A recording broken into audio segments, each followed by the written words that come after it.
তাদের একটি চরিত্র, সেই চরিত্রটা মনে রাখবো, সোজা হয়ে তুমি দাঁড়িয়েই থাকো খেজুর গাছের মতো অবিকল। আপনাকে সোজা হয়ে দাঁড়াতে হবে। বেদাতের বিরুদ্ধে আপনাকে লড়াই করতে হলে, শিরকের বিরুদ্ধে আপোষহীন সংগ্রাম করতে হলে আপনাকে নিজেকে সোজা হয়ে দাঁড়াতে হবে। মানুষ হিসেবে খুব অসহায়, আল্লাহর সাহায্য ছাড়া আমাদের কাছে কিছুই নেই।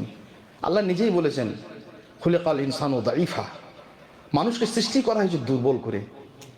আল্লাহর সাহায্য বন্ধ হয়ে যাবে, সম্পূর্ণ বন্ধ হয়ে যাবে, কোনো সাহায্য পাবেন না। সারা পৃথিবীতে জুতো খেতে খেতে আপনার জীবন যাবে, সারা পৃথিবীর জালেম অত্যাচারীদের লাঠি খেতে খেতে আপনাকে কবরে ঢুকতে হবে। আলহামদুলিল্লাহ, নাহমাদুহু ওয়া নাস্তাঈনুহু ওয়া নাস্তাগফিরুহু ওয়া নাউযু বিল্লাহি মিন শুরুরি আনফুসিনা ওয়া মিন সাইয়্যাতি আমালিনা মান ইয়াহদিহিল্লাহু ফালা মুদিল্লা লাহু ওয়া মান ইউদ্লিল ফালা হাদিয়া লাহু وأشهد أن لا إله إلا الله وحده لا شريك له وأشهد أن محمدا عبده ورسوله أما بعد فإن خير الحديث كتاب الله وخير الهدي هدي محمد صلى الله عليه وآله وسلم وشر الأمور محدثاتها وكل محدثة بدعة وكل بدعة ضلالة وكل ضلالة في النار أعوذ بالله من الشيطان الرجيم بسم الله الرحمن الرحيم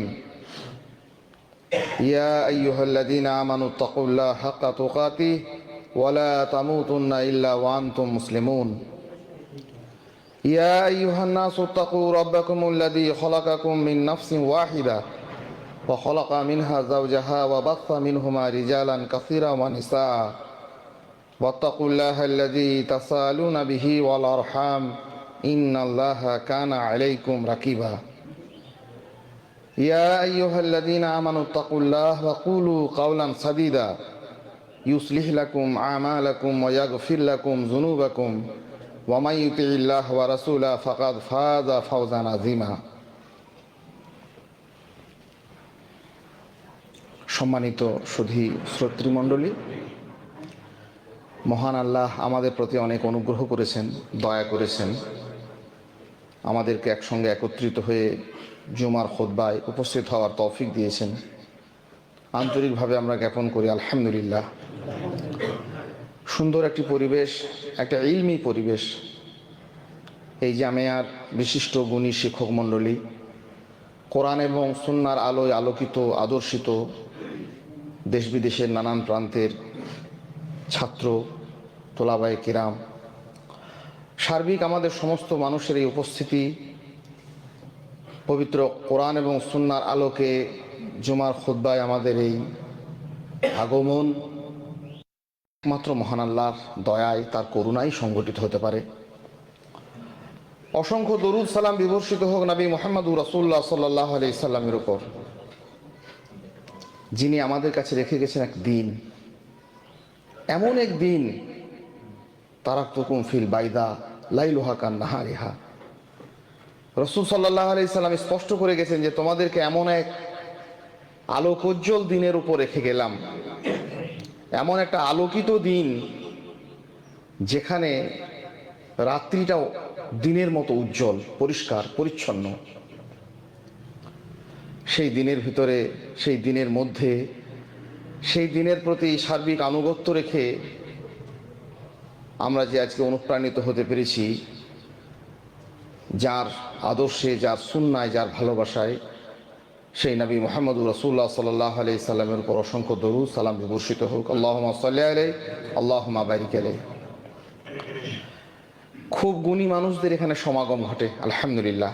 বিশেষ করে যোগ্য শিক্ষক মণ্ডলী নিয়মিত সেখানে দার্স দেন, আরও বিভিন্ন প্রান্তের গুণী মানুষদের আগমন ঘটে। আমি সে তুলনায় খুব সামান্য কিছু মানুষ, পবিত্র কোরআন এবং সুন্নাহর আলোকে যেটুকু উপলব্ধি আল্লাহ সুবহানাহু ওয়া তাআলা তৌফিক দিয়েছেন, সে নিয়ে দুটি বিষয় নিয়ে গুটি কয়েক কথা উপস্থাপন করব। আমা তৌফিকি ইল্লা বিল্লাহ আলাইহি তাওয়াক্কালতু ওয়া ইলাইহি উনীব। মনোযোগী শ্রোতা হয়ে আমরা শুনব এবং আল্লাহর কাছে দোয়া চাইব, আল্লাহ যেন আমাদেরকে সার্বিকভাবে কোরআন এবং সুন্নাহর উপরে, আলোকোজ্জ্বল দিনের উপরে প্রতিষ্ঠিত থাকার তৌফিক দেন। আল্লাহুম্মা আমিন। খুব সহজ সরল দিন, আসলেই খুব সহজ। আল্লাহ সুবহানাহু ওয়া তাআলা এইরকমই আমাদের প্রতি কৃপাময়, এইরকমই দয়া এবং করুণা আমাদের উপর বর্ষণ করেছেন। কোনো কিছুকেই তিনি কঠিন করে যাননি। আর দিন ইউসরুন ওয়ালা উসরুন, দিনের ভিতরে অনেক বৈশিষ্ট্যের মধ্যে একটি বৈশিষ্ট্য হচ্ছে সহজতা, সরলতা। মানুষ সহজ সরলভাবে বুঝতে পারবে, জানতে পারবে। এমনটি নয় যে কোনোভাবেই মানুষকে বোঝানো যাবে না, সম্ভব হবে না, অত্যন্ত জটিল, অত্যন্ত কঠিন, ব্যাপারটা তা নয়। আল্লাহ পাক রব্বুল আলামিন স্পষ্ট করেছেন, লা ইউকাল্লিফুল্লাহু নাফসান ইল্লা উসআহা, কাউকে তিনি সাধ্যাতীত ভার অর্পণ করেন না। তাহলে যেটি আমি বুঝতে পারবো না, এমন একটা বিষয়কে আল্লাহ আমাদেরকে দিন হিসেবে চাপিয়ে দিয়েছেন, এটা তো হতে পারে না। দিনের এই সহজতার বিষয়টি কিরকম? সহজতার বিষয়টা হচ্ছে এইরকম, আল্লাহ সুবহানাহু ওয়া তাআলা আমাদেরকে সৃষ্টি করেছেন এবং স্পষ্ট করে দিয়েছেন, ওমা খালাকতুল জিন্না ওয়াল ইনসা ইল্লা লিয়াবুদুন, মানুষ এবং জিনকে আমি সৃষ্টি করেছি শুধু ইবাদতের জন্য। এবার সেই ইবাদতটা কিভাবে হবে, কার হবে, কেমন করে হবে, তার বিবিধ পন্থা, পথ, উপায়, কৌশল, সমস্ত কিছুকে তিনি মানুষের কাছে স্পষ্ট করেছেন সহজ এবং সরলবদ্ধ ভাষায়। সেই ইবাদতের নিরিখের দুটি কথা, যে দুটি কথা আমরা খুব অল্প বয়স থেকেই শুনতে বলতে অভ্যস্ত হয়েছি, দুটি কালেমা, দুটি বাক্য, যে দুটি কথা বলে আমরা মুসলিম হওয়ার অধিকার পেয়েছি। কোনো একজন মানুষ যদি তার সমস্ত কিছু পরিত্যাগ করে, সমস্ত আকীদা মানহাজকে পূর্বের পরিবর্তন করে ইসলামের পরিষেবার মধ্যে আসতে চায়, যে দুটি কথা বলে তাকে আসার সুযোগ ইসলাম দিয়ে রেখেছে, সেই দুটির কথা নিরিখে গুটি কয়েক কথা। একটি হচ্ছে আশহাদু আল্লা ইলাহা ইল্লাল্লাহ, আমি সাক্ষ্য দিচ্ছি আল্লাহ ছাড়া সত্য কোনো মাবুদ নেই। আরেকটি ওয়াশহাদু আন্না মুহাম্মাদা রাসূলুল্লাহ, সাক্ষ্য দিচ্ছি মুহাম্মদ সাল্লাল্লাহু আলাইহি সাল্লাম আল্লাহ রাসূল। দুটি কথাতে আপনাকে এক হতে হবে এবং এই দুটি কথা আপনাকে সত্য বলতে হবে। এই কথার ভিতরে কোনো বিকৃতির অবকাশ নেই। সারা পৃথিবীর মুসলিম উম্মাহ এক উম্মাহ হয়ে যাবে এক মুহূর্তের মধ্যে, যদি এই দুটি কথার উচ্চারণ তাদের মুখ থেকে সত্য সত্যই নিঃসৃত হয়। কোনো ভেদাভেদ, কোনো মাযহাব, কোনো তাকলিদ, কোনো অস্পষ্টতা, কোনো বিদআত, কোনো শিরক এক মুহূর্তে পৃথিবীর কোনো প্রান্তে থাকতে পারে না যদি এই দুটি বাক্য মানুষ সত্য সত্যই তাদের মুখ থেকে উচ্চারণ করে। দুটি কথা, একটা আশহাদু আল্লা ইলাহা ইল্লাল্লাহ, আল্লাহ ছাড়া কোনো সত্য মাবুদ নেই, এ কথা আমি সাক্ষ্য দিই। আর একটি ওয়াশহাদু আন্না মুহাম্মাদা রাসূলুল্লাহ, মুহাম্মদ সাল্লাল্লাহু আলাইহি ওয়াসাল্লাম আল্লাহ রাসূল, তিনি তার বান্দা, এই কথার উপর আমি সাক্ষ্য প্রদান করি। তাহলে এত মতভেদ যারা পৃথিবী জুড়ে আমরা দেখছি, তাহলে এই দুটি কথাকে আমরা উচ্চারণ করিনি, করেছি, সেই রকম করা শিখ কেমন? আল্লাহ পাক রব্বুল আলামিন স্পষ্ট করেছেন পবিত্র কোরআনে, ইয়াকুলুনা বিআফওয়াহিহিম মা লাইসা ফি কুলুবিহিম, পৃথিবীর অসংখ্য অধিকাংশ মানুষ মুখ দিয়ে যা উচ্চারণ করে তা তাদের হৃদয়ের কথা নয়। মুখ দিয়ে যা বলে সেটা তার মনের ভিতরে জাপিত হয়নি। এই দুটি কথার সত্যায়ন যদি একটা মানুষ করতে পারে, একটা সোসাইটি করতে পারে, একটি জাতি করতে পারে, তাহলে পৃথিবীতে সত্য সত্যই আল্লাহ সুবহানাহু ওয়া তাআলা যে উদ্দেশ্যে তাকে সৃষ্টি করেছেন তার সেই ইবাদত পরিপূর্ণ হবে। আল্লাহ আমাদেরকে সৃষ্টি করেছেন কেবলমাত্র তার ইবাদতের জন্য। আর ইবাদত মানে এইরকমটা নয়, সেই জন্য পৃথিবীর প্রতিটি মানুষ দেখবেন ইবাদত করে, প্রত্যেকটি মানুষই কম বেশি তাদের মতো করে করে। সব ইবাদত গ্রহণযোগ্য নয়। বান্দা যা করে তার নাম বন্দেগী নয়, দাস যা কিছু করে তার নাম দাসত্ব নয়, গোলাম যা ইচ্ছে তাই করে বেড়ায় তার নাম গোলামি নয়, আবেদ যাই করবে তারই নাম ইবাদত, এটা নয়। আল্লাহর সন্তুষ্টি অর্জনের জন্য আল্লাহ সুবহানাহু ওয়া তাআলার দেখানো পথ এবং পদ্ধতি অনুসারে, আল্লাহ সুবহানাহু ওয়া তাআলার নির্বাচিত রাসূল এবং নবীদের তরিকা অনুযায়ী মানুষ যখন কোনো কিছু করে তখন তার নাম ইবাদত। মালিকের হুকুম মেনে যখন গোলাম কিছু করে তার নাম গোলামি। রবের নির্দেশ মেনে বান্দা যখন কোনো কাজ করে তখন তার নাম বন্দেগী। প্রভুর রীতি নীতি মেনে যখন কোনো দাস কিছু করে তার নাম হচ্ছে দাসত্ব। যেখানে সেখানে আমি যাই কিছু করবো আর তার নাম বলবো ইবাদত, এটা নয় না। পৃথিবীর কোনো অ্যাঙ্গেল থেকে, কোনো দৃষ্টিকোণ থেকে, কোনো সমাজে, কোনো সোসাইটিতে, কোনো অভিরুচিতে কোথাও নয়। তাহলে আমি যা কিছু করি তাই বন্দেগী, আমি যা কিছু করি তাই ইবাদত, আমি যা কিছু করি তার নাম গোলামি নয়। ইবাদতের জন্য আল্লাহ সুবহানাহু ওয়া তাআলা উপর্যুপরি পরস্পর পিঠোপিঠি দুটি শর্ত আরোপ করেছেন। একটিতে থাকবে এই দুটি কথা, লা ইলাহা ইল্লাল্লাহ মানে তার মধ্যে থাকবে তাওহীদ, আল্লাহ ছাড়া কারোর উদ্দেশ্যে সেটি সম্পন্ন হবে না। আর দ্বিতীয়ত তার একটা অবশ্যম্ভাবী অনিবার্য বৈশিষ্ট্য থাকবে, কেবলমাত্র মুহাম্মাদুর রাসূলুল্লাহ সাল্লাল্লাহু আলাইহি সাল্লামের পথ পদ্ধতি রীতি তরিকা অনুযায়ী সেটা অনুষ্ঠিত হতে হবে। এই দুটি কথার ভিতরে এই দুটি সত্য আমাদের কাছে স্পষ্ট হয়ে আছে। একটা, আমি সাক্ষ্য দিয়েছি আল্লাহ সুবহানাহু ওয়া তাআলা ছাড়া কোনো মাবুদ নেই, তিনি একমাত্র মাবুদ, সেই জন্য আমার সমস্ত ইবাদতের প্রত্যেকটা জায়গাতে কেবলমাত্র আল্লাহ সুবহানাহু ওয়া তাআলার সন্তুষ্টি, আল্লাহ সুবহানাহু ওয়া তাআলার আনুগত্য প্রদর্শিত হবে। আর একটা সাক্ষ্য দিয়েছি মুহাম্মাদুর রাসূলুল্লাহ, তো মুহাম্মদ সাল্লাল্লাহু আলাইহি ওয়াসাল্লামকে আল্লাহ রাসূল বলেছি, অতএব আর কারোর রীতি নীতি পদ্ধতি তরিকা রেওয়াজ রেসম এসব সবকে ভস্মীভূত করে, সবকে বর্জন করে একমাত্র রাসূল সাল্লাল্লাহু আলাইহি ওয়াসাল্লামের তরিকা অনুযায়ী সেই ইবাদতটাকে সম্পন্ন করা, এই ইবাদতটি হচ্ছে গ্রহণযোগ্য। ইবাদতের নামে সারা পৃথিবীতে যে যেখানে মাথা ঠোকে, দাসত্ব করার একটা মানুষের প্রবণতা আছে প্রতিটি লোকের। সেই জন্য দেখবে ইঁটে হোক, কাঠে হোক, পাথরে হোক, বস্তুতে হোক, কবরে হোক, মাজারে হোক, খানকায় হোক, কোথাও না কোথাও প্রতিটি মানুষ মাথা ঠুকছে, কারণ মানুষকে সৃষ্টি করা হয়েছে ইবাদতের জন্য।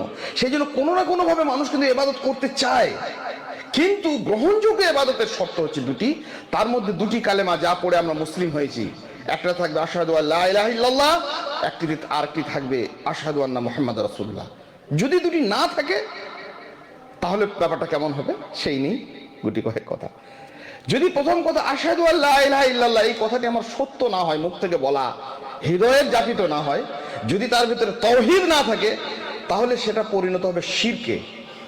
আর শিরক কত বড় ভয়াবহ অপরাধ, কত গুনাহ, তার কত রকমের খারাপি, তার আমল বরবাদ হয়ে যায়, তার আমল গ্রহণযোগ্য হয় না, তাকে জাহান্নামে অনন্তকাল থাকতে হয়, তার তওবা কবুল হয় না, তাকে মাফ করা, বহু বিবরণ আমরা শুনেছি।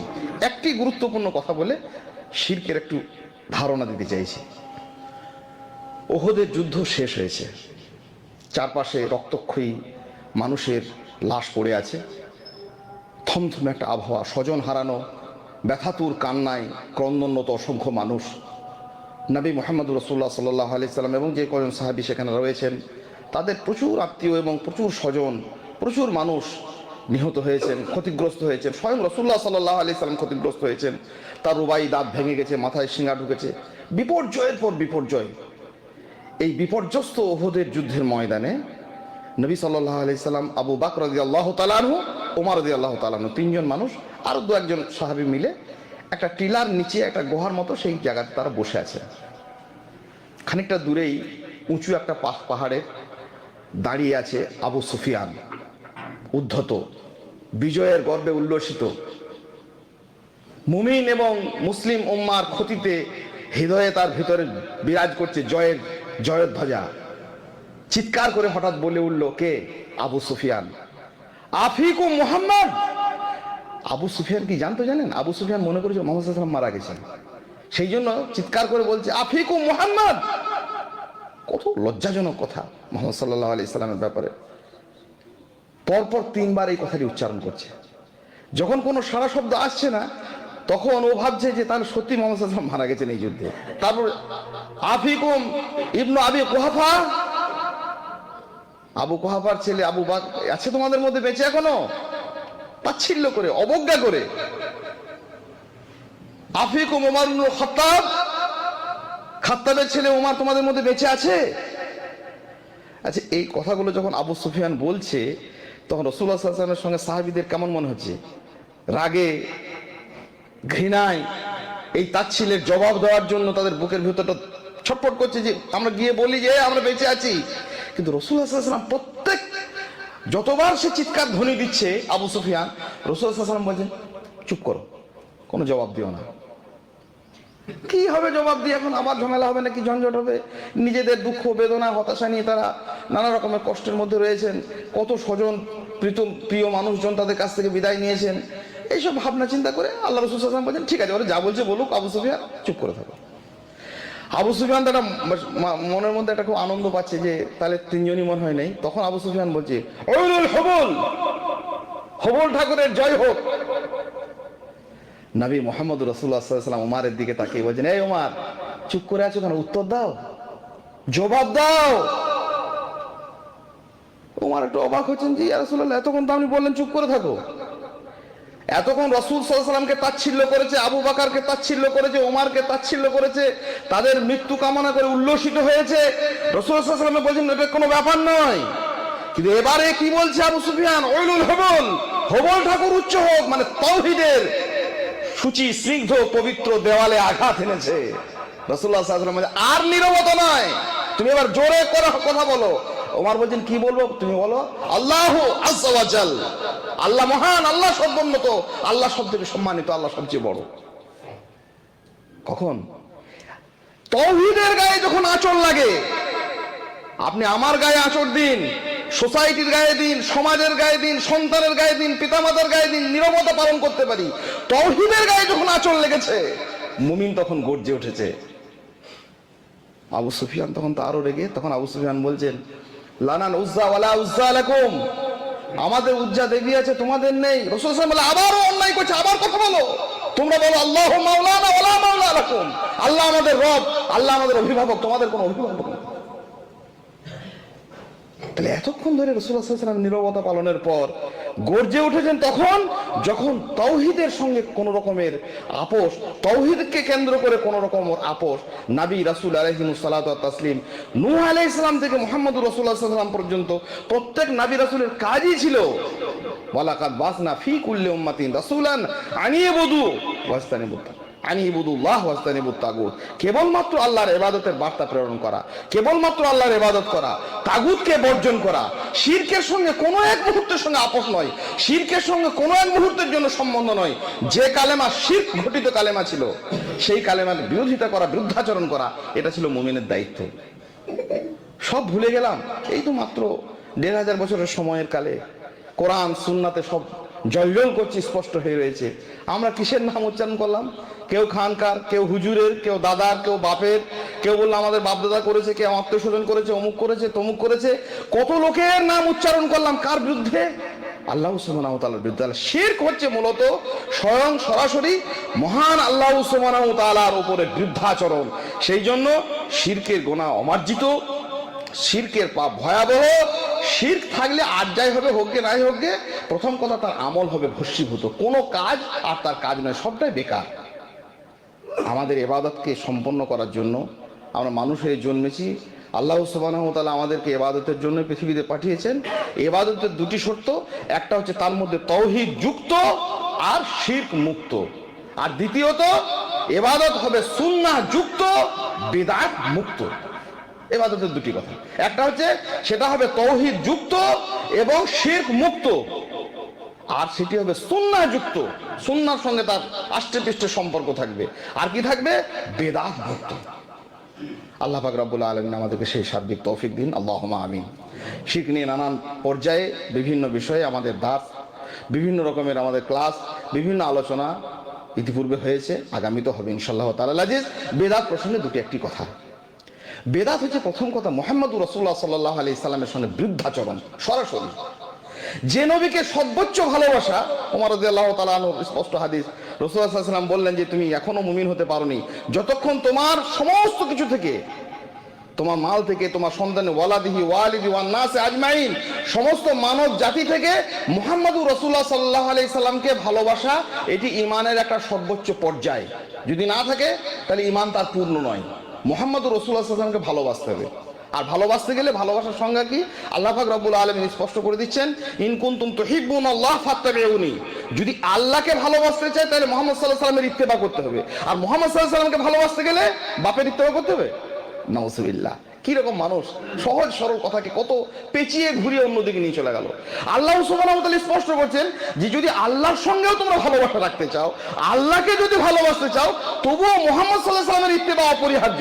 আর স্বয়ং মুহাম্মদ সাল্লাল্লাহু আলাইহি সাল্লামকে ভালোবাসতে গেলে কার ইত্তেবা করবে? তাহলে মুহাম্মদুর রাসূলুল্লাহ সাল্লাল্লাহু আলাইহি সাল্লামের বেদাত হচ্ছে সেই সমস্ত কাজ যা নবী সাল্লাল্লাহু আলাইহি সাল্লাম বলেননি, করেননি, যার কোনো অনুমোদনের লাইসেন্স আমরো না, যার মধ্যে কোনো রকমের রাসূলুল্লাহ সাল্লাল্লাহু আলাইহি সাল্লামের স্পষ্ট নির্দেশ নেই, অথচ সেই কাজটিকে ভালো মনে করে, ইবাদত মনে করে, গ্রহণযোগ্য মনে করে, কল্যাণ মনে করে, নেকির উপকরণ মনে করে মানুষ আমরা যাপন করি। তা নামাজে হতে পারে, সলাতে হতে পারে, সিয়ামে হতে পারে, হজে হতে পারে, যাকাতে হতে পারে, আকীদায় হতে পারে, মানহাজে হতে পারে, হালাল হারামের ক্ষেত্রে হতে পারে, প্রত্যেকটা ক্ষেত্রে, রেশম রেওয়াজ পালনের ক্ষেত্রে হতে পারে, রসুলের নামে ভালোবাসার ক্ষেত্রে হতে পারে, রসুল সাল্লাল্লাহু আলাইহি সাল্লামের ইত্তেবা অনুসরণের ক্ষেত্রে হতে পারে।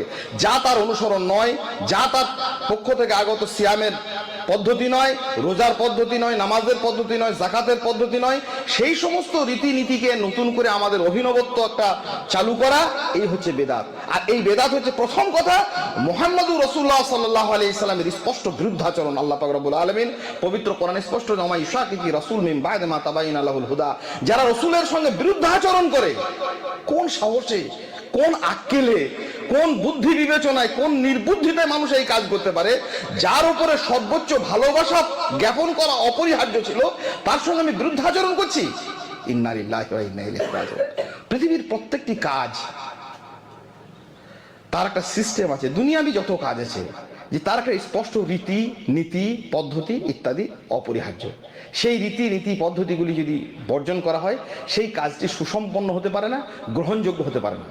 এই বিল্ডিং তৈরি হয়েছে, পিলার তৈরি হয়েছে, ইমারত তৈরি হয়েছে, বিদ্যুৎ সংযোগ হয়েছে, পৃথিবীর যত কল্যাণকর কাজ আছে মানুষের জন্য, তার ভিতরে সুস্পষ্ট একটা নীতিমালা আছে, সুস্পষ্ট একটা রীতি আছে, সুস্পষ্ট একটা পদ্ধতি আছে, একটা টেকনিক আছে, একটা থিওরি আছে। সেটা থেকে অর্জন করতে হয়, সেটা থেকে জানতে হয়, সেটা থেকে প্রয়োগ করতে হয়, সেটা থেকে ব্যবহার করতে হয়, তবে সেটা গ্রহণযোগ্য হয়, তবে সেটা কল্যাণীয় হয়। আমরা একটি কথাকে ভিতরে ভিতরে আমরা অস্বীকার করে বসেছি, একটি কথা থেকে আমরা বিচ্যুত হয়েছি। সেই দুটি কথার একটি কথা হচ্ছে মুহাম্মাদুর রাসূলুল্লাহ সাল্লাল্লাহু আলাইহি সাল্লাম। কেন বললাম এই কথা? মুহাম্মদ সাল্লাল্লাহু আলাইহি সাল্লাম রাসূল বলেছি কি জন্য? রাসূল কথার অর্থ পবিত্র কোরআনে আল্লাহ স্পষ্ট করছেন, রাসূল হচ্ছেন তিনি লিউতাআ বিইজনিল্লাহ, আল্লাহর নির্দেশে যাকে অনুসরণ করা হয় তার নাম রাসূল। রাসূলের সঙ্গে আল্লাহ দিচ্ছেন, আমি দিলে তো হবে না, আমি তো পাঠাইনি, আল্লাহ পাঠিয়েছেন, তাহলে আমার সঙ্গে কেন চলবে? আল্লাহ সুবহানাহু ওয়া তাআলা যে রাসূল যুগে যুগে প্রেরণ করেছেন, সেই রাসূলের সংজ্ঞা তিনিই দিচ্ছেন, লিউতাআ বিইজনিল্লাহ, যার আল্লাহর নির্দেশে যাকে অনুসরণ করা হয়। মানে আল্লাহর একমাত্র ইবাদত হবে, কিন্তু ইবাদতটা কেমন করে হবে, কেমন ভাবে নামাজ পড়বে, রোজা করবে, রাকাত পড়বে, কতটা যাকাত দেবে, কখন দেবে, কিভাবে সিয়াম পালন করবে, নবী সাল্লাল্লাহু আলাইহি সাল্লামকে কিভাবে ইত্তেবা করবে, কিভাবে তার প্রতি ভালোবাসা জ্ঞাপন করবে, সমস্ত কিছু লিউতাআ বিইজনিল্লাহ, তাকে অনুসরণ করা হবে আল্লাহ সুবহানাহু ওয়া তাআলার নির্দেশে।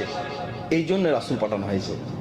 যদি রাসূলেরই অনুসরণ না করব, অনুসরণে যদি না করব, তাকে যদি অনুসরণের লোকজন হবে আমার বাপ দাদা, আমার 14 পুরুষ, আমার পীর হুজুর, আমার ওলিয়া উলিয়া, আমার আলেম ওলামা, আমার দুনিয়াবি জীবনের অজস্র মানুষ, শয়তান যাদেরকে একটা একটা করে তৈরি করেছে, বিভিন্ন সময় মুখপাত করে রেখেছে। কেউ বলেছেন আমার বাপ দাদা এই করেছিল, কেউ বলেছেন আমার ওলিয়া উলিয়ারা করেছে, কেউ বলেছে আমার পূর্বপুরুষরা বলেছে, কেউ বলেছে আমার আত্মীয় অনাত্মীয়রা বলেছে, হাজারো রকমের ব্যারিকেড দিয়ে যদি তাদেরকে, তাহলে আমার কালেমা তো চেঞ্জ করা দরকার ছিল। আমাকে তাদেরকে বলা উচিত ছিল, লা আশহাদু আল্লা ইলাহা ইল্লাল্লাহ বাপ দাদা রাসূলুল্লাহ, আশহাদু আল্লা ইলাহা ইল্লাল্লাহ ওলিয়াউল্লাহ রাসূলুল্লাহ। কেন? মুহাম্মদুর সাল্লাল্লাহু আলাইহি সাল্লামকে যদি রাসূল বলতে হয়, তাহলে তার অনুকরণ অনুসরণ প্রত্যেকটা ইবাদতের ক্ষেত্রে অপরিহার্য। এই কথাকে বেদাতের একটা বড় প্রকরণ এবং ভয়াবহতা হচ্ছে এই কথাকে অস্বীকার করে দেওয়া। তাহলে একটা হলো স্বয়ং মুহাম্মদুর রাসূলুল্লাহ সাল্লাল্লাহু আলাইহি সাল্লামের সঙ্গে বিরুদ্ধাচরণ, দ্বিতীয় হচ্ছে তাকে রাসূল নামে তাকে অবমাননা। মুহাম্মদ সাল্লাল্লাহু আলাইহি সাল্লামকে আল্লাহ রাসূল বললাম, আর রিসালাত গ্রহণ করলাম, রীতিনীতি অনুসরণ করলাম কার? আমার বাপের, আত্মীয় স্বজনের, কেউ বিয়াই বাড়ির, বহু মানুষ, হাজারো রকমের অজুহাত। আপনি এই কাজ করছেন কেন? আপনারা সবে বড়তে হালুয়া রুটি খান কেন? বলে আমরা তো খাই না, এগুলো জানি বেদাত, কিন্তু আমাদের নতুন বৌমা এসেছে, বিয়াই বাড়িরা করে, সেই জন্য আমরা করি। নাউজুবিল্লাহ। বেদাত এবং শিরকের ক্ষেত্রে যে কোনো আপোষ চলে না। পবিত্র কোরআনে আল্লাহ সুবহানাহু ওয়া তাআলা বিভিন্ন ভাবে অনেক কথা মানে আমাদেরকে উপলব্ধ করিয়েছেন, বুঝিয়েছেন। আমরা সেগুলো নিয়ে দু একটি কথা বলবো ইনশাআল্লাহ তাআলা রাজি। প্রথম কথা হচ্ছে যে নবী মুহাম্মদুর রাসূলুল্লাহ সাল্লাল্লাহু আলাইহি সাল্লামকে আমরা রাসূল বলে সত্যিকারের গ্রহণে যদি করতাম, মনের ভিতর থেকে যদি তাকে আমরা জেনেই নিতাম, এটি আমাদের কাছে স্পষ্ট হতো যে আমাদের ইবাদতের ক্ষেত্রে, প্রত্যেকটা ক্ষেত্রে তিনি আমাদের একমাত্র অনুকরণীয় ব্যক্তি। ভালোবাসার ক্ষেত্রে তাকে বঞ্চনা করা, যে কথা বললাম, মুহাম্মদ সাল্লাল্লাহু আলাইহি সাল্লামকে আমি ভালোবাসি, সর্বোচ্চ ভালোবাসা জ্ঞাপন করি। আল্লাহ সুবহানাহু ওয়া তাআলা স্পষ্ট করলেন, আল্লাহকে ভালোবাসতে গেলে মুহাম্মদ সাল্লাল্লাহু আলাইহি সাল্লামের অনুকরণ, সেই ভালোবাসা আমি অন্য কারোর উপর দিলাম, স্বয়ং মুহাম্মদ রাসূলুল্লাহ সাল্লাল্লাহু আলাইহি ওয়াসাল্লামের সঙ্গে বিরুদ্ধাচরণ করলাম। দ্বিতীয়ত, তাকে রিসালাতের জায়গা থেকে আমি সরিয়ে দিলাম। আর ভয়াবহ ক্ষতি, ভয়াবহ রকমের ক্ষতি আখিরাতের ময়দানে। যারা পৃথিবীতে বেদাত করেছে, বেদাত করছে, বেদাতকে উদ্বুদ্ধ করছে, বেদাতি কাজকর্মকে সমর্থন করছে, তাদের জন্য বড় আফসোস এবং ভয়াবহ পরিণতি হচ্ছে কিয়ামতের দিন আখিরাতের ময়দানে আল্লাহ সুবহানাহু ওয়া তাআলার দেওয়া বড় নিয়ামত থেকে তাদেরকে বঞ্চনা। একটা সোসাইটিকে আমরা কি করে যাচ্ছি, হাজারো রকমের পরিষেবার নাম করে, আমি তাদেরকে প্রলোভনের নাম করে, স্তুতির নাম করে, নিজেদের সম্পর্কের বাঁধনের নাম করে একটা বড় রকমের নিয়ামত থেকে যে বঞ্চনা, বেদাতীদের এর থেকে ভয়াবহতা আর পৃথিবীতে কিছু নেই। রাসূলুল্লাহ সাল্লাল্লাহু আলাইহি ওয়াসাল্লামকে আল্লাহ পাক রব্বুল আলামিন স্পষ্ট করেছেন, ইন্না আতাইনাকাল কাউসার ফাসাল্লি লিরাব্বিকা ওয়ানহার। হে নবী, তোমাকে আমি কাউসার দিয়েছি। কাউসার কি? জান্নাতের একটা নহর, একটা প্রস্রবণ।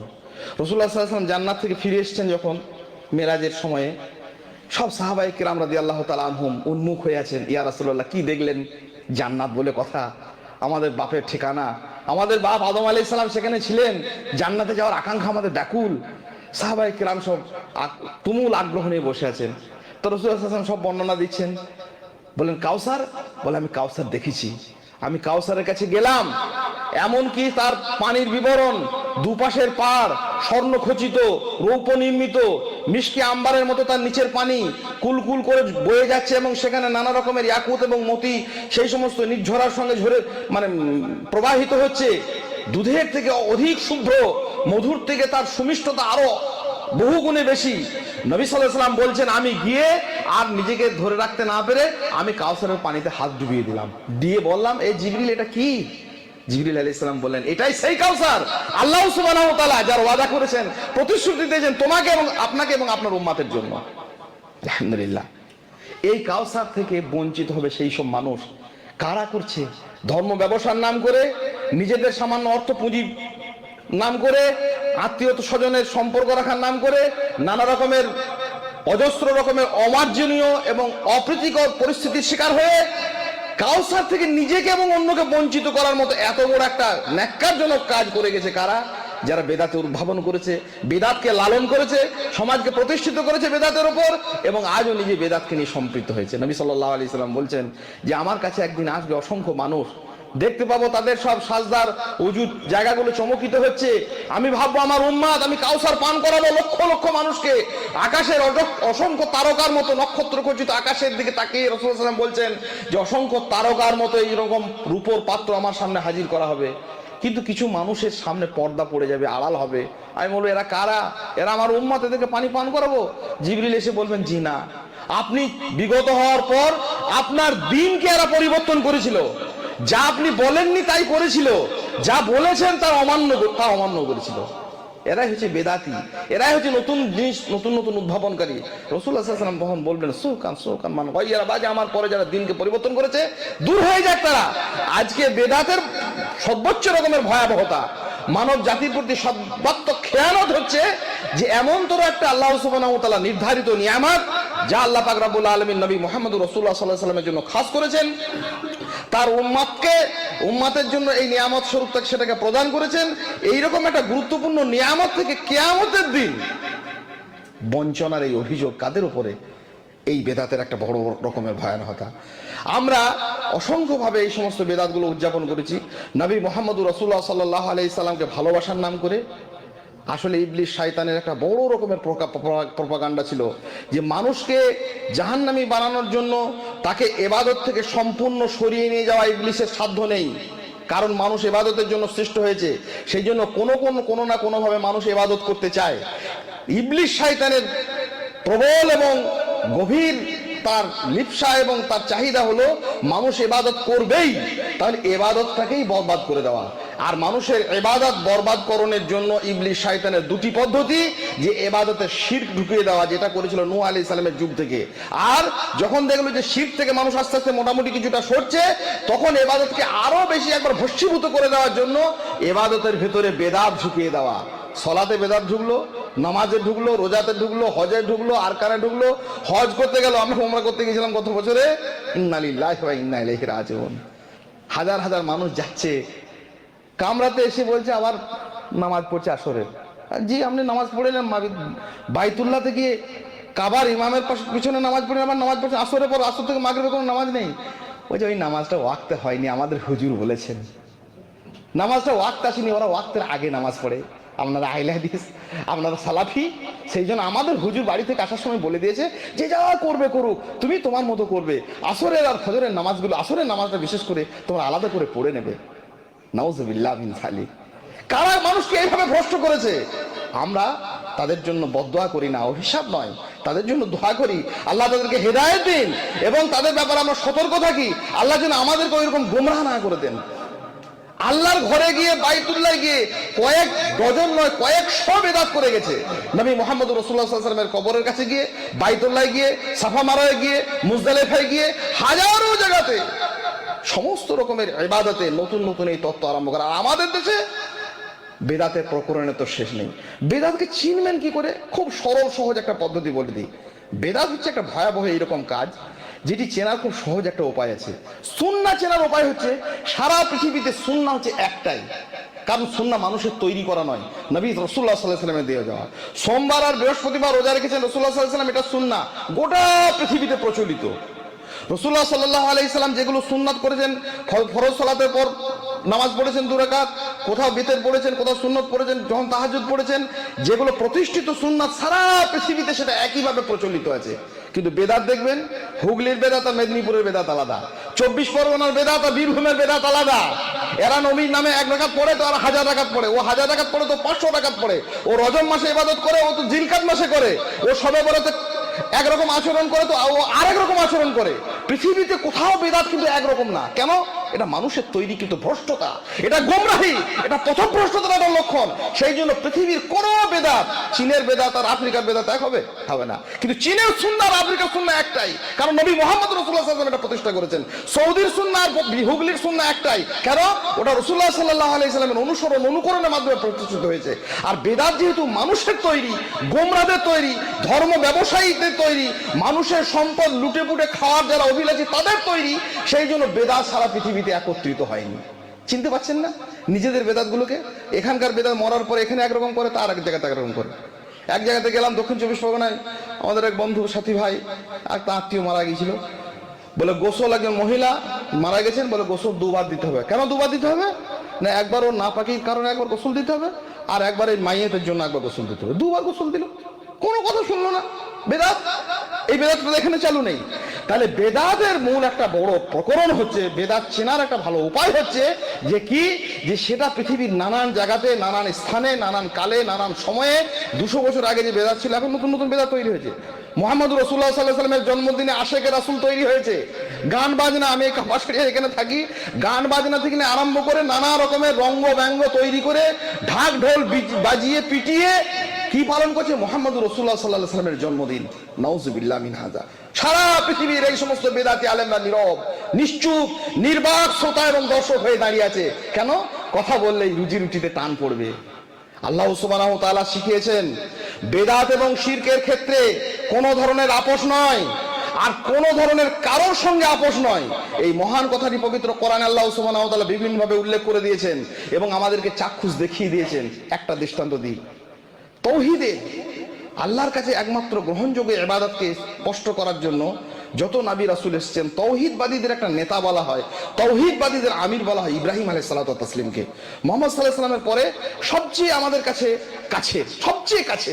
সেই জন্য আমরা সালাতে 2টি নবীর নাম সারা পৃথিবীর মানুষরা উচ্চারণ করি। আল্লাহুম্মা সাল্লি আলা মুহাম্মদ ওয়া আলা আলি মুহাম্মদ কামা সাল্লাইতা আলা ইব্রাহিম ওয়া আলা আলি ইব্রাহিম ইন্নাকা হামিদুম মাজিদ। ইব্রাহিম কেন? ইব্রাহিম আলাইহিস সালামকে আল্লাহ পরীক্ষা নিয়েছেন। পরীক্ষাটা কিসের?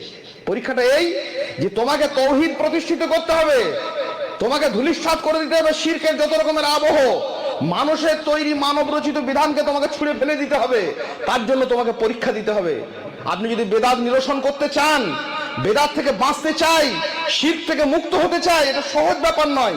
এই ব্যাপারটির জন্য ইব্রাহিম আলাইহিস সালামকে সেই পরীক্ষার সামনে ফেলা হয়েছে। কি পরীক্ষা? নিজের অত্যন্ত সতী সাধী বিচক্ষণা নিজের সেই স্ত্রীকে তাকে ফেলে দিয়ে আসছে বিজন মরুভূমির প্রান্তরে। তার কোনো দোষ ছিল না, নিছক একটি পরীক্ষা। পরীক্ষাটা কি? যে কোনো আপোষ নয়ের সঙ্গে প্রয়োজন স্ত্রীকে পরিত্যাগ করতে হয়েছে। নিজের সন্তান, প্রিয় সন্তান, তাকে কোরবানি দিতে আল্লাহ সুবহানাহু ওয়া তাআলা বিধান দিয়েছেন। মিনার প্রান্তরে টেনে টেনে, পাহাড়টা অনেকটা উঁচু, সেইখানে টিলার উপরে নিয়ে গিয়ে তাকে কোরবানি দিতে উদ্যত হয়েছেন। কারণ যাকে পরীক্ষা দিতে হবে তৌহিদের, যাকে পরীক্ষা দিতে হবে ইবাদতের, আল্লাহর বন্ধুর খলিল হওয়ার, তাকে এই কাজ করতে হবে যে কোনো সময় তার কোনো রকমের আপোষ নয়। ইবাদতের তিনটি গুরুত্বপূর্ণ শর্তকে তিনি মানুষের জীবনে প্রতিষ্ঠিত করেছেন। এক, ভয়, তিনটে মনে রাখবেন, ভয়, ভরসা আর ভালোবাসা। তিনটি হবে আল্লাহ সুবহানাহু ওয়া তাআলার জন্য। আমরা বেদাত ছাড়িনি, আমরা শিরক পরিত্যাগ করিনি, হাজার রকমের অন্যায় হারামের সঙ্গে আমরা আপোষ করেছি মূলত তিনটি কারণে। আমরা সুন্নাহকে পরিত্যাগ করেছি, আমরা তাওহীদকে ছেড়েছি মূলত তিনটি কারণে। আমরা ইবাদতের মধ্যে ঢুকতে পারিনি, আল্লাহর আনুগত্য করতে শিখিনি মূলত তিনটি কারণে। তিনটি এক ভয়, এক ভালোবাসা আর একটা হচ্ছে ভরসা। ইব্রাহিম আলাইহিস সালামকে দিয়ে তিনটি পরীক্ষা তিনি পাশ করিয়ে নিয়েছেন। প্রচন্ড ভয়ের মানুষের ছিল আগুনের, ইব্রাহিম আলাইহিস সালাম আগুনের সামনে দাঁড়িয়ে ভয় পাননি, কারণ তিনি বুঝেছিলেন সর্বোচ্চ ভয় কেবলমাত্র আল্লাহকে, আর কাউকে নয়। ওয়াত্তাকুল্লাহ, আল্লাহকে ভয় করো। চূড়ান্ত ভয় কেবলমাত্র আল্লাহর জন্য। এখানে আমি বেদাতকে ছেড়ে দেবো, আমাকে গ্রাম থেকে বের করে দেবে, সমাজ যুদ্ধ করবে, পরিবার থেকে নষ্ট করবে, না, কখনো নয়। পৃথিবীতে এরকম অসংখ্য না। বাঁকুড়াতে আমরা সহি আকীদার বিভিন্ন জায়গাতে আলোচনা হয়েছিল, আমার ভাইরা সব এসেছেন, আজকে অনেকে জানেন। উত্তর 24 পরগনার নানান প্রান্তরে এক জায়গাতে বেদাত নিয়ে বক্তব্য রাখতে গিয়ে আমাদের ভাইয়ের কাছ থেকে মাইক টেনে ছিনিয়ে নিল। তোদেরকে বললাম কি বাবা মাইকটা কেড়ে নিচ্ছেন? ভাই বলে আমাদেরকে বেজাত বলেছে। মানে বেদাত শব্দটাও জানে না, ওকে বেদাত বলেছি, ও মনে করেছে আমাকে বেজাত বলেছে। আমি ভাই বেজাত বলিনি গো, বেদাত বলেছি। বলে বেদাত আবার কি? নাউজুবিল্লাহ। এত অন্ধকারময় জীবন। বাঁকুড়াতে একটা ভাই ছিলেন, ওনার এক মেয়ের বিয়ে হয়েছিল বেদাতি ঘরে। সবে কদর, সবে বরাত, এইসব রাতে তাদের বাড়িতে হালুয়া রুটি হাজারো রকমের। আর রজব মাসে তো তার পোলাও আর সিন্নি খাওয়ার মানে শেষ নেই। মানুষ মরার পরে 40 দিনে মুশরিকদের মতো নানা রকমের খানা পিনার আয়োজন। সবে বরাতের হালুয়া রুটির দিন সেই মেয়েটি বললো যে আমার বাপ তো সহিহ আকীদার লোক, আহলে হাদিস হয়েছে, আমি এসব কাজ করব না, আমি এসব খাবো না। বাড়ির লোক খুব রেগে আগুন, স্বামীও রেগে আগুন। বলে না, এত বাড়িতে অনুষ্ঠান হচ্ছে, সব লোকজনকে দাওয়াত করা হয়েছে, কেন তুমি খাবে না, কেন করবে না? বলে শোনো, তুমি আমাকে যদি লোকের বাড়িতে দাসত্ব বৃত্তি করতে বলো, লোকের বাড়িতে কাজ করে খেতে হবে, আমি রাজি। তুমি যদি বলো আমাকে কোনোদিন বাপের বাড়ি যেতে দেবো না, স্বামী হিসাবে তোমার সেই কথা মানতে আমি সন্তুষ্ট। তুমি যদি বলো একবেলা খাওয়াবো, একবেলা অনাহারে রাখবো, তাতেও আমি মেনে নেবো। কিন্তু এই বেদাত আর শিরকের ক্ষেত্রে কোনো আপোষ নয়। যেটা শিখেছি, যেটা বুঝেছি কোরআন এবং হাদিস অনুসারে, সেইটাই আমার জীবনের জন্য বাস্তবায়ন হবে। পৃথিবীতে অসংখ্য মানুষ আছেন এবং তারাই সফল কাম। আল্লাহ সুবহানাহু ওয়া তাআলা পবিত্র কোরআনে স্পষ্ট করেছেন ইব্রাহিম আলাইহিস সালামের জীবনী দিয়ে, যে কোনোভাবে স্ত্রী হোক, পুত্র হোক, সন্তান হোক, আগুনের ভয় দেখানো হোক, স্ত্রীর ভালোবাসা হোক, সন্তানের মমতা হোক, কোনো কিছুকেই যেন আমার কাছে শিরক এবং বিদআতকে পরিহার করতে বাধা না দেয়। এটা বর্জনযোগ্য, এটা আমাদের জীবনে প্রতিষ্ঠিত একটা সত্য। আজকে আমরা বেদাত পরিত্যাগ করতে পারিনি। অজস্র রকমের বেদাতের পূর্ণ জলাশয়ে নিজেদেরকে জড়িয়ে রেখেছি, মূলত কিছু ভয়। কি করবে? ঘর থেকে বের করে দেবে, তাড়িয়ে দেবে, অমুক করবে। আগুনের সামনে দাঁড়িয়ে ইব্রাহিম আলাইহিস সালাম ভয় পেলেন না? স্ত্রী কি করবে? ঝামেলা করবে, ঝঞ্ঝাট করবে, এই সমস্ত বেদাত। স্ত্রীর বাড়ির লোকেরা, শ্বশুর বাড়ির লোকেরা বেদাত করে, আরো আত্মীয় স্বজন বেদাত করে। আল্লাহ সুবহানাহু ওয়া তাআলা ভালো স্ত্রীকে পবিত্র কোরআনে স্পষ্ট করে দিয়েছেন। ইব্রাহিম আলাইহিস সালাম নিজের স্ত্রীকে বিজন মরুভূমির প্রান্তে ছেড়ে দিয়ে চলে আসছেন আল্লাহর এক কথাতে। আল্লাহ পরীক্ষা নিয়েছেন। আর বেদাতের জন্য, শিরকের জন্য আমি কাউকে একটু কথা বলতে পারবো না, আমি কারোর একটা মুখে উচ্চারণ করতে পারবো না। ইব্রাহিম আলাইহিস সালামকে দিয়ে আল্লাহ সুবহানাহু ওয়া তাআলা সেই জন্য তাওহীদবাদীদের, মুমিনদের, আল্লাহ ওয়ালা মানুষদের, মুত্তাকি মানুষদের কণ্ঠে আজও ধ্বনিত হচ্ছে আল্লাহুম্মা সাল্লি আলা মুহাম্মাদ ওয়া আলা আলি মুহাম্মাদ কামা সাল্লাইতা আলা ইব্রাহিম ওয়া আলা আলি ইব্রাহিম ইন্নাকা হামিদুম মাজিদ। সেই জন্য আমাদেরকে বেদাত এবং শিরকের ভয়াবহতা থেকে অব্যাহতির জন্য সমস্ত রকম এই সমস্ত ক্ষেত্রে কোনো আপোষ চলে না। নবী মুহাম্মদুর রাসূলুল্লাহ সাল্লাল্লাহু আলাইহি সাল্লামের সুন্নাহর ক্ষেত্রে নবী রাসূল আলাইহিমুস সালাতু ওয়াত তাসলিম প্রত্যেককে তাদের উম্মতরা ছিলেন, ন্যায়নিষ্ঠ অনুসারীরা ছিলেন, সুন্নাহর প্রতি এবং তাওহীদের প্রতি যেমন যত্নশীল, তেমনি ভাবে আজকের সমাজে নানান নবী সাল্লাল্লাহু আলাইহি সাল্লামের জন্মদিন নিয়ে, বিভিন্ন রকমের দিবস নিয়ে, লাইলাতুল কদর নিয়ে বেদাতের আরেক ভয়াবহতা হচ্ছে সুন্নাহর অপসারণ। যখন এই বেদাতের দুর্গন্ধ একটা চরিত্রে, একটা সমাজে, একটা ব্যক্তিতে, একটা পরিবারে ঢুকে যায়, তখন অসংখ্য সুন্নত সেখান থেকে বেরিয়ে যায়। একটা বেরিয়ে যায় না, অজস্র সুন্নাত সেখান থেকে কাছ থেকে বেরিয়ে যায়। দুর্গন্ধ যখন কোনো ঢোকে কোনো জায়গাতে, তখন আর সুগন্ধিত আমোদিত পুষ্পিত জিনিস সেখানে আর থাকতে পারে না। সেই জন্য তাদের কাছ থেকে সুন্নাহ চলে গেছে। তাদের দাড়ি নেই, তাদের লেবাস কাবাস নোংরা, পর্দা নেই, শ্লীলতা নেই, হাজার রকমের সুন্নাহ রাসূলুল্লাহ সাল্লাল্লাহু আলাইহি ওয়াসাল্লাম আমাদের রেখে গেছেন। খাওয়ার সুন্নাত, সালাতের মধ্যে সুন্নাত, সিয়ামের মধ্যে সুন্নাহ, সমস্ত রকমের সুন্নাহগুলো আস্তে আস্তে আস্তে আস্তে সেখান থেকে বিতাড়িত হয়, দূরীভূত হয়। কখন? যখন এই বেদাতের আগ্রাসন ঘটে, বেদাতের আক্রমণ ঘটে। আমাদেরকে ইবাদত করতে হবে তাওহীদ যুক্ত, শিরক মুক্ত। আমাদেরকে ইবাদত করতে হবে সুন্নাহ যুক্ত এবং বেদাত মুক্ত। সম্মানিত সুধী, বেদাতের আরেকটি ভয়াবহতা হয়তো অনেকেই শোনেননি, অনেকেই শুনেছেন। মনে রাখবেন, আমরা মানুষ হিসেবে খুব অসহায়। আল্লাহর সাহায্য ছাড়া আমাদের কাছে কিছুই নেই। আল্লাহ নিজেই বলেছেন, খুলিকাল ইনসানু দাঈফা, মানুষকে সৃষ্টি করা হয়েছে দুর্বল করে। আল্লাহর সাহায্য বন্ধ হয়ে যাবে, সম্পূর্ণ বন্ধ হয়ে যাবে, কোনো সাহায্য পাবেন না। সারা পৃথিবীতে জুতো খেতে খেতে আপনার জীবন যাবে, সারা পৃথিবীর জালেম অত্যাচারীদের লাঠি খেতে খেতে আপনাকে কবরে ঢুকতে হবে যদি বেদাত না ছাড়েন।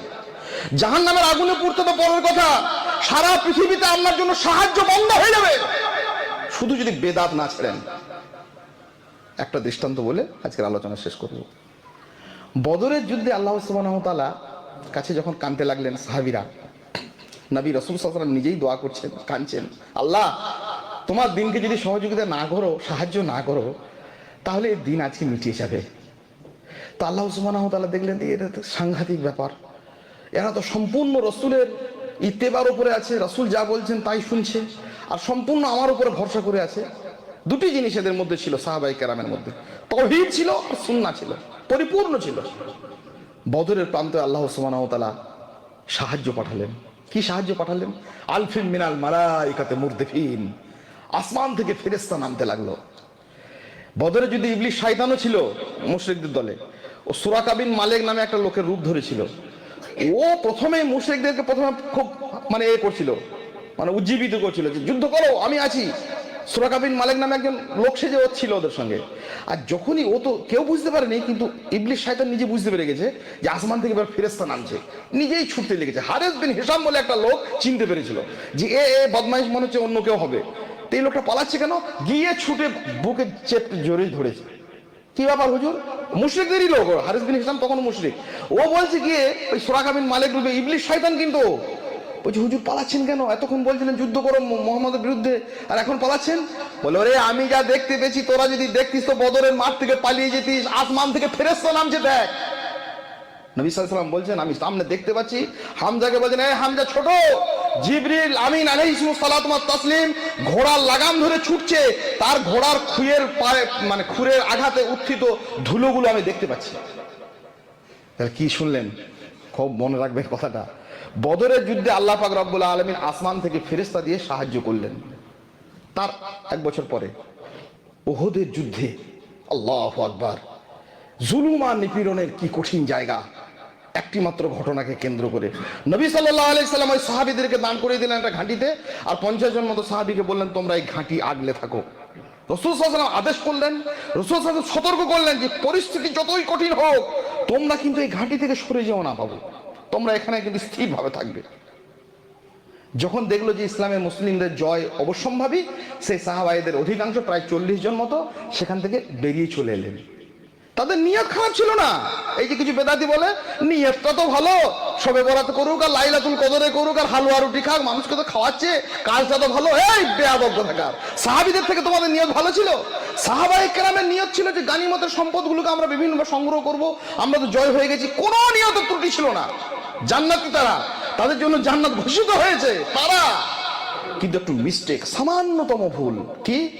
নবী সাল্লাল্লাহু আলাইহি সাল্লামের ইত্তেবা, রাসূলুল্লাহ সাল্লাল্লাহু আলাইহি সাল্লামের নিষেধ, রাসূলুল্লাহ সাল্লাল্লাহু আলাইহি সাল্লামের আদেশ তারা লঙ্ঘন করে ফেললো। আর যা হওয়ার তাই হলো। আবু সুফিয়ান তো ঘোড়া নিয়ে ছুটছিল চারদিকে, চক্র বেগে, তীর বেগে সেখান থেকে ঘোড়ার অশ্বারোহী বাহিনীকে ছুটিয়ে দিল। সাহাবায়ে কেরাম নির্যাতিত হলেন। কে কাকে মারছে কেউ বুঝতে পারছে না। এমন কিছু মানুষ নিজেদের দলের লোক নিজেদেরকেই হত্যা করেছে। নবী সাল্লাল্লাহু আলাইহি সাল্লামের দাঁত শহীদ হয়েছে, কপালে সিংহা ঢুকেছে। হামজা রাদিয়াল্লাহু তাআলা আনহু বুকের কলজেটাকে ফেড়ে চিবিয়ে চিবিয়ে নষ্ট করেছে হিন্দা নামের মহিলা। জুলুম আর অত্যাচারের বন্যা বয়ে গেছে উহুদের প্রান্তরে। আল্লাহর সাহায্য নামেনি। আল্লাহ সাহায্য করেননি। আল্লাহ সুবহানাহু ওয়া তাআলা সাহায্যের কোনো বার্তা সেখানে পাঠালেন না। কোনো মনে হয়নি কখনো যে 1 বছর আগে আল্লাহ আসমান থেকে ফেরেশতা পাঠিয়ে দিয়েছিলেন, তার 1-2 বছর পরে আবার কি সেই ফেরেশতা বন্ধ হয়ে গেল? আল্লাহ কেন করলেন না? একটি মাত্র সত্যকে মানুষের কাছে প্রতিষ্ঠিত করতে। সত্যটা কি? যদি উহুদের মাঠে আল্লাহ আবার ফেরেশতা পাঠাতেন, সাহায্য করতেন, মানব জাতির মধ্যে একটা ভ্রান্তি তৈরি হতো যে উহুদের মাঠে আল্লাহ রাসূল সাল্লাল্লাহু আলাইহি সাল্লামের নির্দেশকে তো অমান্য করে দিয়েছিল সাহাবীরা, তাহলে আল্লাহ রাসূলের ইত্তেবা না করেও আল্লাহ সাহায্য পাওয়া যায়। এই সত্য নয়, এই মিথ্যা থেকে মানুষকে বাঁচাতে, একটা সত্য মানুষের কাছে স্পষ্ট করতে যে রাসূলের ইত্তেবা ছাড়া কোনো সাহায্য নয়, রাসূলের ফরমাবরদারি ছাড়া কোনো বিজয় নয়, রাসূল সাল্লাল্লাহু আলাইহি সাল্লামের ইত্তেবা এবং ইতাআত ছাড়া তোমাদের কোনো জয়ের ধরন নয়। সমস্ত জয়, সমস্ত বিপ্লব, সমস্ত বিজয় লুকিয়ে আছে মুহাম্মাদুর রাসূলুল্লাহ সাল্লাল্লাহু আলাইহি সাল্লামের ইত্তেবার মাধ্যমে। এই সত্যকে প্রতিষ্ঠিত করতে গিয়ে রাসূল মার খেলেন, সাহাবায়ে কেরামদের রক্তে রঞ্জিত হলো ওদের প্রান্ত, তবুও সত্য। কিন্তু মানুষের কাছে এই সত্যটা প্রতিষ্ঠিত করলেন আল্লাহ সুবহানাহু ওয়া তাআলা। সমস্ত বিজয়, সমস্ত সাহায্যের নিরিখ তৈরি হয়ে আছে রাসূলুল্লাহ সাল্লাল্লাহু আলাইহি সাল্লামের ইত্তেবার মাধ্যমে। হ্যাঁ, এটা ইতিহাস।